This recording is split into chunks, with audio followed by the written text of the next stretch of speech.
ও মুসলমান, এখানে যারা আছি কেউ বুকের ভিতরে হাত দিয়ে বলতে পারবে না আমার জীবনে কোনো গুনাহ নাই। আপনার জীবনেও গুনাহ রয়েছে, আমার জীবনেও গুনাহ রয়েছে। কম বেশি সকলের জীবনেই কিন্তু গুনাহ রয়েছে। একমাত্র গুনাহ ছাড়া ছিলেন আমার আপনার নবী, নবী মুহাম্মদুর রাসূলুল্লাহ, যার শুরুতেও কোনো গুনাহ ছিল না, শেষেও কোনো গুনাহ ছিল না। এরপরও নবী বলেন, উম্মত রে, আমার কোনো গুনাহ ছিল না, এরপরও আমি প্রতিদিন 100 বার করে আল্লাহর দরবারে তওবা করতাম। মুসলমান বন্ধুরে, আপনার আমার সেকেন্ডে সেকেন্ডে কবিরা গুনাহ হচ্ছে। সগীরা তওবা তোই দিলাম, সেকেন্ডে সেকেন্ডে কবিরা গুনাহ করি, রাতেও করি, দিনেও করি, গোপনেও করি, প্রকাশ্যেও করি। আল্লাহর নবী যদি গুনাহ না থাকে, এরপরও যদি নবীজি প্রতিদিন 100 বার করে তওবা করতে পারে গো, আপনার আমার কতবার করে তওবার দরকার? কথা বলেন ঠিক কিনা? ঠিক কিনা?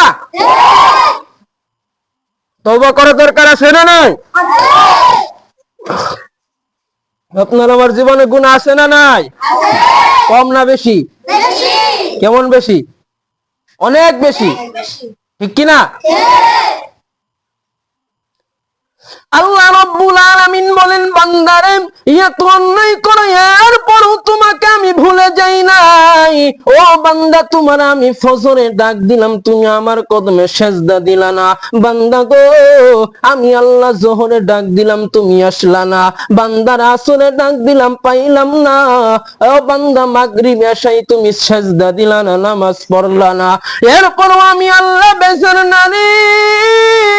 ও বান্দা শুনো গো, আমি আল্লাহ তোমার দিকে কুদরতের নজর দিয়ে 24টা ঘন্টা তাকাইয়া থাকি। ফেরেশতারা মাঝে মাঝে আমারে বলে, আল্লাহ গো, তোমার বান্দা জমিনের মধ্যে তোমার কত নিয়ামত খাইয়া তোমার সাথেই নাফরমানি করে, তোমার হুকুম মানে না। ও আল্লাহ, আমাদেরকে একটু অর্ডার দাও, তাদেরকে ধ্বংস করে ফেলি। আল্লাহ ডাক দিয়ে বলে, ফেরেশতারে, আমার বান্দারে তো তুমি বানাও নাই গো, আমার বান্দারা আমি বড় মায়া কইরা বানাইছি। বান্দা আজ বুঝে নাই, কাল বুঝে নাই, একদিন আমার দরবারে আসবে। ও মুসলমান বন্ধুরে, আপনি আমি যদি আল্লাহর দরবারে চোখের পানি ছেড়ে কান্না করি, মালিক, জীবনে অনেক গুনাহ করেছি, আর গুনাহ করব না, আর তোমার নাফরমানি করব না। আল্লাহ গো, আপনি তো রহমান, আপনি তো রহিম। ও মুসলমান, নবীজির জামানার একজন যুবক ছিল, তাম্বিহুল গাফিলিন নামক কিতাবের মধ্যে ঘটনাটা উল্লেখ করেছেন। আল্লাহর নবীর জামানার ঘটনা রে। এক যুবক রাস্তার মধ্যে বসে বসে কান্না করে। কি করে? এক যুবক রাস্তার মধ্যে বসে বসে কান্না করে। আল্লাহর নবীর সাহাবী হযরত উমর ওই রাস্তা দিয়ে নবীর দরবারে যাইতেছে। উমর ডাক দিয়ে বলে, যুবক গো, কেন তুমি কান্না করো? তোমার কান্নার কারণ কি? ওই যুবক ডাক দিয়ে বলে, নবীর সাহাবী উমর, আমি এমন এক গুনাহ করেছি গো, মনে হয় আমার আল্লাহ আমাকে মাফ করবে না। ওই যুবকের কান্না দেখে হযরত উমর কান্না শুরু করলেন। কান্না করতে করতে নবীর দরবারে হাজির হয়ে গেল। নবী ডাক দিয়ে বলে, উমর, তোমার তো কান্না করার কথা নয়, তুমি কেন কান্না করো উমর?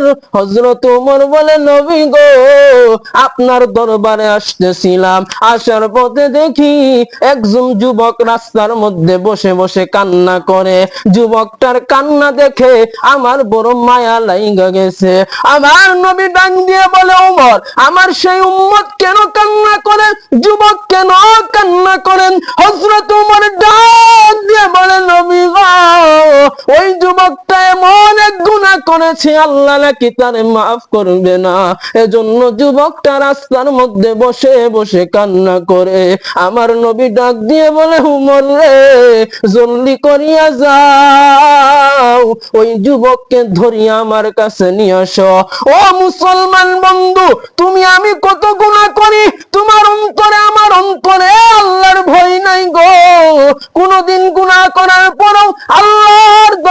একটু আফসোস করি না মালিক, এত গুনাহ করেছি, এত নাফরমানি করেছি, নামাজ ছেড়েছি। ওই যুবকটা গুনাহ কইরা কইরা রাস্তার মধ্যে বসে বসে কান্না করে। হযরত মুহাম্মদুর রাসূলুল্লাহ সাল্লাল্লাহু আলাইহি ওয়াসাল্লামের দরবারে যখন যুবককে নিয়ে আসে হলো, যুবককে আনার পর আল্লাহর নবী মুহাম্মদুর রাসূলুল্লাহ সাল্লাল্লাহু আলাইহি ওয়াসাল্লাম বলেন, যুবক রে তুমি কেন কান্না করো? যুবকটা চোখের পানি ছাইরা বলে, নবী গো, এমন এক গুনাহ করেছি গো, মনে হয় আল্লাহ মাফ করবে না। আল্লাহর নবী বললেন, যুবক তোমার গুনাহ বড়। যুবক আবেগের কারণে বলে, নবী গো, হ্যাঁ আমার গুনাহই বড় গো। আল্লাহর নবী মুহাম্মদুর রাসূলুল্লাহ সাল্লাল্লাহু আলাইহি ওয়াসাল্লাম বলেন, যুবক রে তাহলে বলো তোমার গুনাহ বড় না আল্লাহর আরশ বড়? যুবক আবেগের কারণে বলে, নবী গো, আল্লাহর আরশ বড় না গো, আমার গুনাহই বড়। আল্লাহর নবী ডাক দিয়ে বলে, যুবক তাহলে বলো আল্লাহর কুরসি বড় নাকি তোমার গুনাহ বড়? যুবকটা আবেগের কারণে বলে, নবী গো, আল্লাহর কুরসি বড় না আমার গুনাহ বড়। ও যুবক তুমি তাহলে কি গুনাহ করেছো আমি নবীকে একটু বলো। যুবক এবার নিজের গুনাহের কথা বলতে লাগলো, নবী গো, আমি ছিলাম একজন মক্কাতে, আমার বাড়ি ছিল, আমি একজন কাফন চোর। কাফন চুরি করে করে মার্কেটে বিক্রি করি, ওই টাকা দিয়ে আমার সংসার চলে। নবী ডাক দিয়ে বলে, যুবক তুমি কাফন চুরি করেছো, আল্লাহর দরবারে তওবা করো তাহলেই তো শেষ হয়ে যায়। যুবকটা চোখের পানি ছেড়ে বলে, নবী গো, এই পর্যন্ত আমার গুনাহ শেষ নই গো নবী। আমি একজন মক্কার কাফন চুরি করেছিলাম। ওগো নবীজি, কয়েকদিন আগে একটা কবরে একটা মেয়েকে দাফন করে চলে গেল। নবী গো, আমি রাতের আধারে ওই কবরে চলে গেলাম কাফন চুরি করার জন্য। নবী গো, আমি কাফনের কাফন নিয়ে যখন আমি উঠে চলে আসতেছি, দেখতেছি সুন্দর একজন নারী মানুষকে কবর দিয়েছে। আমি ওই মহিলাকে দেখে নিজেকে আর ধরে রাখতে পারলাম না। ওগো নবীজি, আমি শয়তানের প্ররোচনায় পড়ে ধোঁকায় পড়ে মহিলার সাথে জিনায় লিপ্ত হয়ে গেলাম। জিনার কাজ সেরে যখন আমি কাফনের কাপড় নিয়ে চলে আসতেছি, নবী গো, ওই যুবতী মহিলা ডাক দিয়ে বলে, যুবক রে তোমার বাড়ি কই, তোমার বাড়ি কই?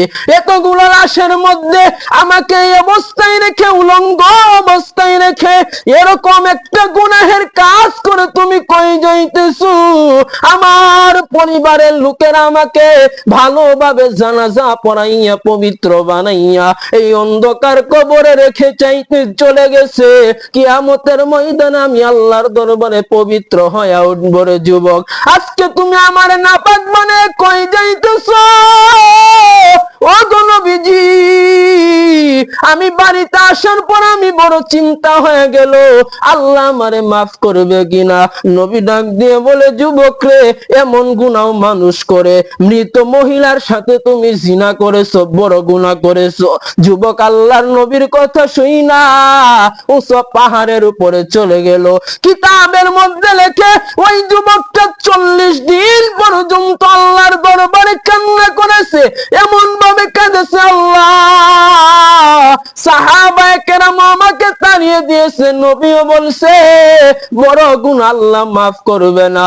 আল্লাহ তোমার বান্দারে তুমি বানাইছো, আল্লাহ তোমার বান্দারে তুমি তো রিজিক দাও, আল্লাহ তুমি যদি মাফ না করো আমি তো জাহান্নামের আসামি হয়ে যাব। ওই যুবকটা 40 দিন পর্যন্ত আল্লাহর কাছে কান্না করার পর আমার আল্লাহ জিবরাইল আমিনকে পাঠিয়ে দিল। জিবরাইল আমার নবীর কাছে গিয়ে দুইটা প্রশ্ন করবা, প্রশ্ন করার পরে যুবকের ক্ষমার কথা জানিয়ে দিবা। জিবরাইল আমিন চলে আসলো নবীর কাছে গিয়ে প্রশ্ন করে, নবী গো আপনি বলেন দেখি সমস্ত মাখলুকাতের রিজিকের ব্যবস্থা করে কে? আল্লাহ নবী বলে, জিবরাইল সমস্ত মাখলুকাতের রিজিকের ব্যবস্থা তো আল্লাহই করে। জিবরাইল দুই নাম্বার প্রশ্ন করে, সমস্ত মাখলুকাতকে মাফ করে দিবে কে? আল্লাহ নবী বলে, জিবরাইল সমস্ত মাখলুকাতকে তো আল্লাহই মাফ করবে। ওগো নবীজি, যেই যুবককে আপনার দরবার থেকে তাড়িয়ে দিয়েছেন, তাহলে কি ওই যুবককে আল্লাহ মাফ করতে পারে না? আপনার একজন সাহাবীরে পাঠাইয়া দেন, ওই যুবককে ধরে নিয়ে আসেন এবং তাকে ক্ষমার ঘোষণা দিয়ে দেন। যুবককে ধরে আনা হলো। আমার নবী ডাক দিয়ে বলে, যুবক রে, তুমি কেমন ভাবে আল্লাহর কাছে কান্না করছো, তওবা করছো। তোমার তওবা আল্লাহ পছন্দ করেছে এবং তোমাকে মাফের ঘোষণা দিয়ে দিয়েছে। বলেন সুবহানাল্লাহ। তাহলে মনে করেন ওই যুবকের মতো কি আমরা গুনাহ করেছি? যুবকটা কত বড় গুনাহ করার পরেও আল্লাহ তাআলা ওই যুবককে মাফ করে দিয়েছে। কথা বলেন ঠিক কিনা? এজন্য আমরা যেহেতু ওই যুবকের মতো আমাদের গুনাহ হয় নাই, আমরাও যদি আল্লাহর কাছে তওবা করি, আল্লাহর কাছে কান্নাকাটি করি, তাহলে আল্লাহ আমাদেরকে মাফ করতে পারে কি পারে না? আল্লাহ আমাদের সকলকে আল্লাহর কাছে তওবা করার তৌফিক দান করুক। সকলে বলুন আমিন।